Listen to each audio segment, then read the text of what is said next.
But yeah, that story goes to show that shelf space for physical items is always going to be finite.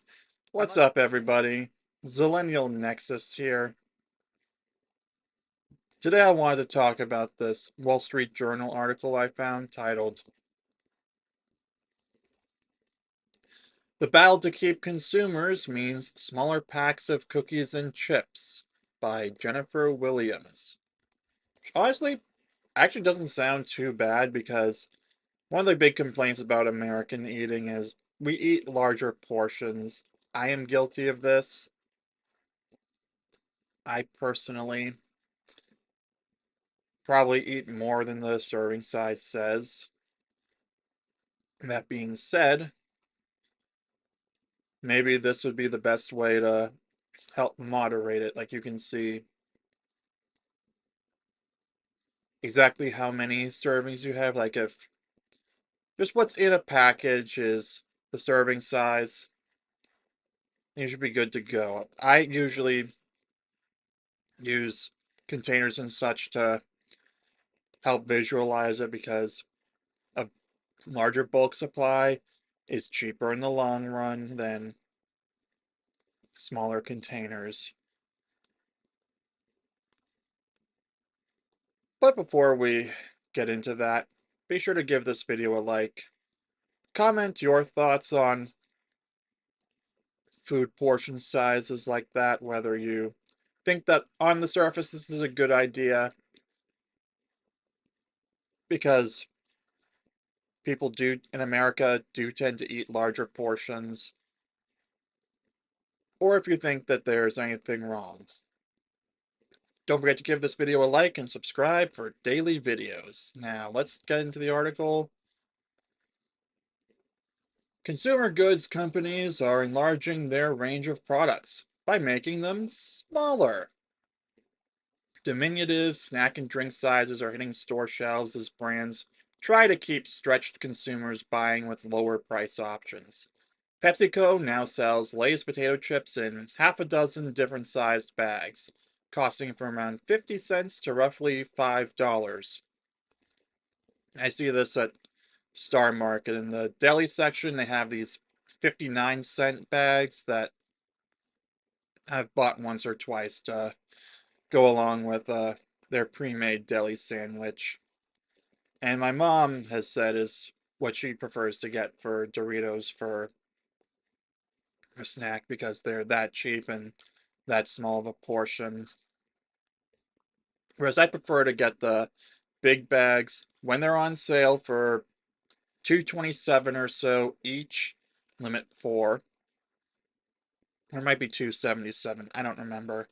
I just know that I like to get the larger bulk supply bags, as I mentioned earlier, and use those to portion out into containers that allow me to see how many I get. So, for example, I can get either three 32-ounce containers worth of lightly salted Lay's chips, or I can use six 16-ounce containers and get 6 servings of them.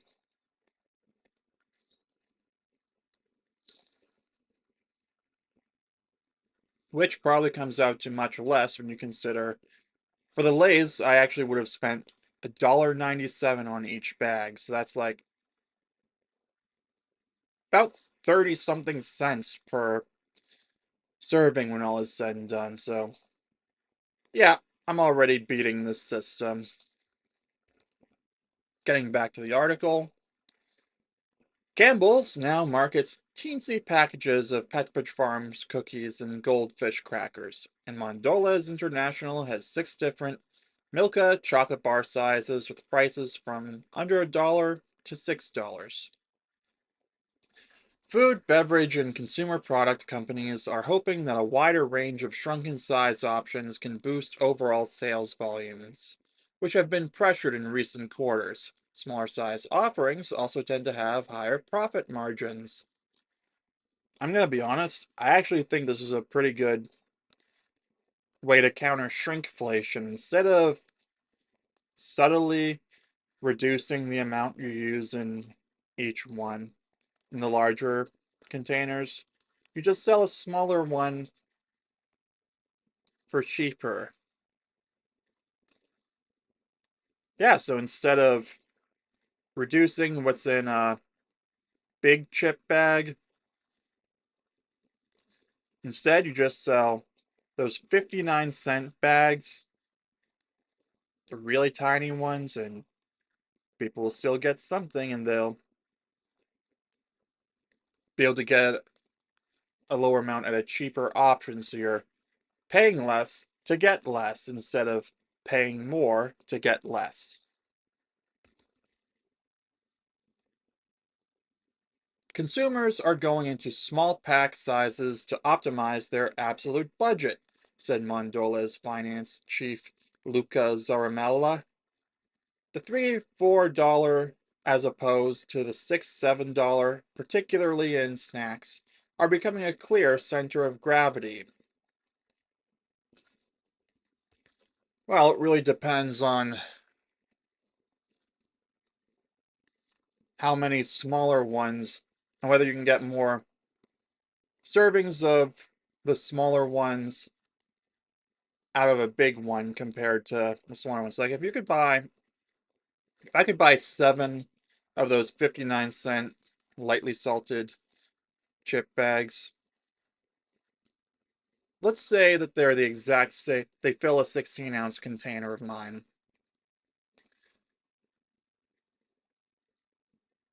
No, my system would still be cheaper because,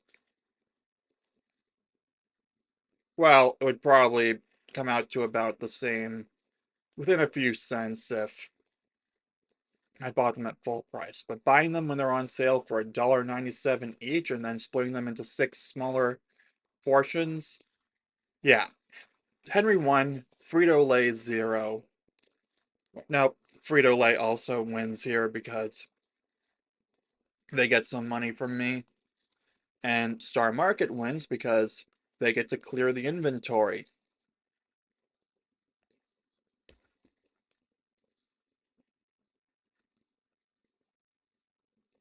Consumer goods companies have long tailored packaging for cookies, chips, and other items to a range of factors: on the go or lunch snacking, portion control, affordability. The last one, however, critical in emerging markets for years, has recently become more important in the US, according to Rob Holston, head of the Global and America's Consumer Products Sector Group at EY. Though inflation has moderated in recent years, prices on certain foods have remained excruciatingly high. In response, Americans are trying anything from treasure hunt shopping to buying fewer items, shopping less often, and switching to private labels to cut their shopping bills. By offering different sizes of snacks with the range of prices to match, companies aim to bring in new customers and keep existing ones. Personally, I find myself shopping more often. What my mom did last November for Thanksgiving was she made several smaller trips over the course of the month so that she didn't spend as much in one go, comparatively speaking.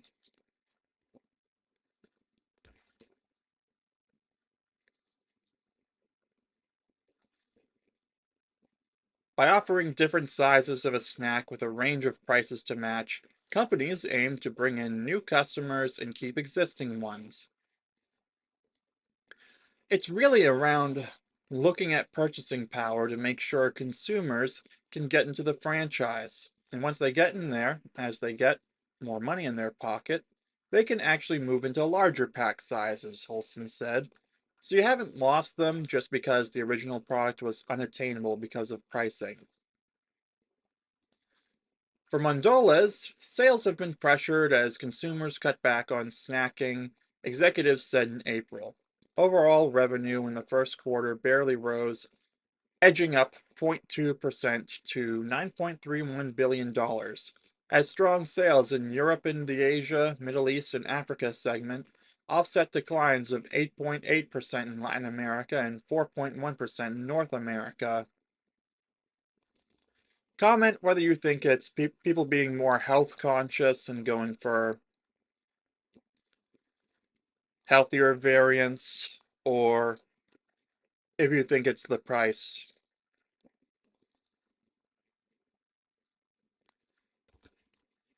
The maker of Milka, Cadbury, and Toblerone chocolate, Mondelez, has raised some price tags to offset cocoa prices that have roughly tripled over the past 2 years. Meanwhile, as stretched consumers prioritize essentials in store aisles, some are cutting back on snacks. But price variety is helping Mondelez hold on to those people. The company recently rolled out smaller sleeves of Ritz crackers and Oreo cookies, for instance, which retail around $3. The Snack Giant's cookies and crackers category grew roughly 0.3% compared with a year earlier, largely because of the more affordable pack options, executives said in late April. If you are on a tight budget and you favor certain things versus others, particularly when those things cost a little bit more, obviously you tend to prioritize, Zaramella said. We need to be able to hold on to our consumers that have a limited amount of out of pocket to spend. The CFO declined to disclose how much the company invests in packaging.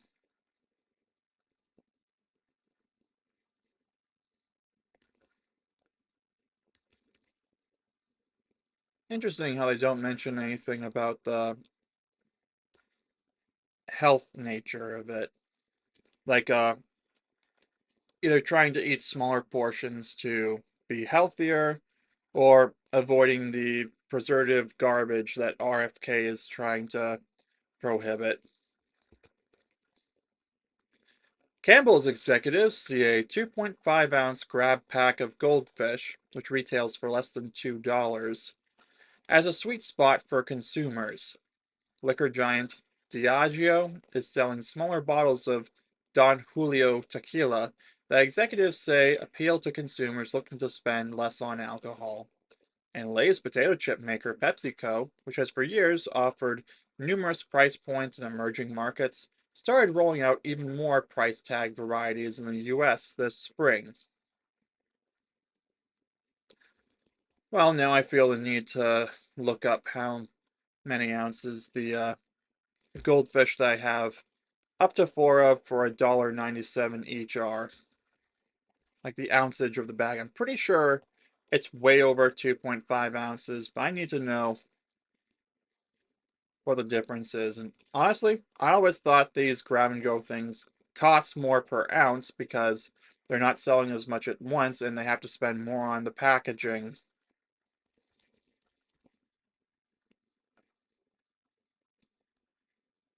All right, moment of truth for the goldfish. Here we go. So as you can see here, goldfish from Star Market, flavor blasted extra cheddar, 6.6 ounces. So I can get up to four 3.5 ounce to 13.4 ounce containers for $1.97 each.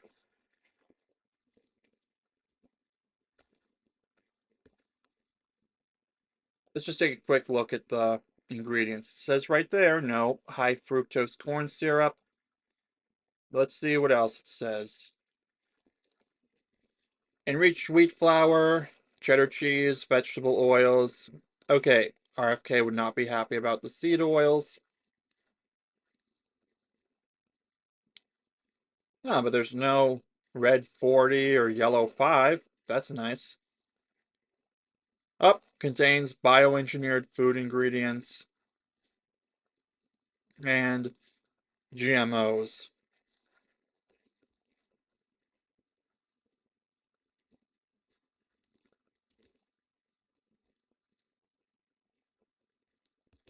Personally, I'm not against genetically modified organisms if it means they can make more food to feed more people. But you let me know in the comments down below if I'm wrong about that. None of this is health advice. This is just me saying that I don't have a personal problem with GMOs. But if you can specify more of an actual problem and why I should stay away from them, you let me know in the comments.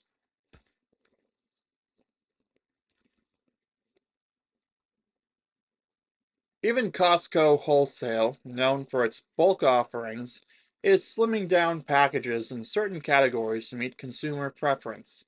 For instance, fresh muffins that used to come in 2 packs of six muffins each for $9.99 are now sold as a pack of 8 for $6.99. Muffin sales have grown as a result, said Costco CFO Gary Millerchip. So let's see, that's 12 muffins for $10. It's about $1.20 per muffin. $1.20 times 8.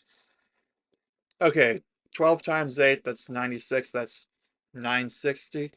Hold on.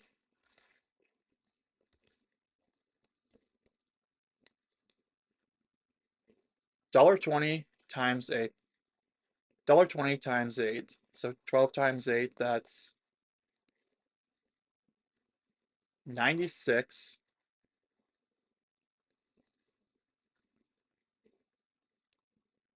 Okay, I'm gonna have to pull up the calculator for this. Please bear with me. I actually really want to know.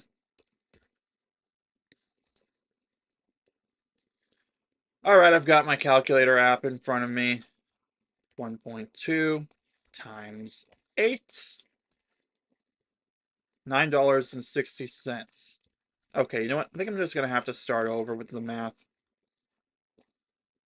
So I believe it is $10 divided by 12 muffins total. And that comes out to 83 cents per muffin.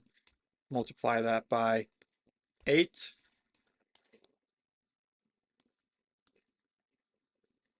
Okay, it came out to 6.67 when you round it up. Okay, yeah, that just goes to show bulk supply is better.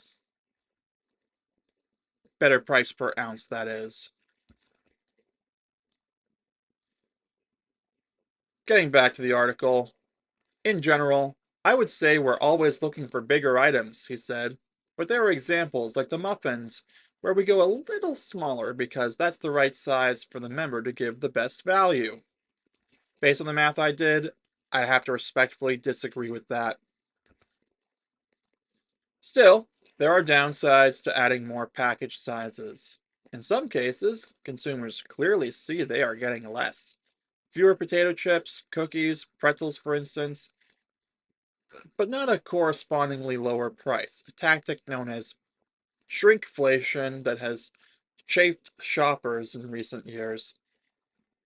It can also be expensive to add packaging sizes, but those costs can be minimal, or even reduced if done right, said Ken Bowles, a group finance chief at Smurfit Westrock, which makes dishwasher pods, soup containers, cereal boxes, and other forms of packaging for some of the largest consumer goods companies. With tweaks such as changing the packaging materials or re-engineering boxes so more fit on delivery trucks, companies can add sizes and cut spending, he said. Another difficulty is that just as some brands expand their product lineups, retailers are working to reduce the number of products on their shelves, intensifying the already stiff competition for shelf space. Companies want the single serve option to attract consumers, but they also want the multi pack and several options to drive volumes, said Bonnie Herzog, a senior analyst covering the beverage, tobacco, and convenience store sectors in global investment research at Goldman Sachs. But there's only so much space for some of these categories, she said, and it's harder to come by.